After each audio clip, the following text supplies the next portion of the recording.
I think if you actually, the averages don't tell the whole story. Look at underneath at some of these names, even like a Staples, something that's been down 26% year to date. There are names and stocks out there that have big companies that have just gotten destroyed. So the averages going sideways are showing this rotation. So people are getting out of the leaders, like I mentioned, Staples or Home Depot, and into old tech, into areas where they can get a dividend, where if there is some kind of CapEx cycle, they are going to be some of the people that benefit from that.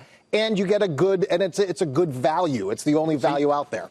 Would you say the first quarter was a bear market, or would you just say it depends. A shift? I think it's a shift, most likely. But I'll tell you, if you're in a lot of NASDAQ stocks, it was a bear market. It was a crash for some of these. I mean, these are 30, 40% off their highs. All right, John Rawlings, how do you see it? One of the things that disturbed me today was we had a report on durable goods, and inside that is business CapEx, business investment spending, which was lousy. Right. And it's been lousy. And that's one of the reasons the economy has been lousy. And it's one of the reasons we haven't created enough jobs. Now, maybe I'm obsessing about that, but what's your take?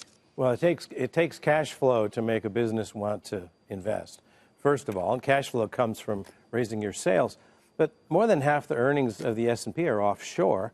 And when you take the legs out from under the emerging markets, like we've done with all this yelling and screaming at the Fed, then you end up taking out a lot of the margin, a lot of the growth from the firms here in the U.S. as well.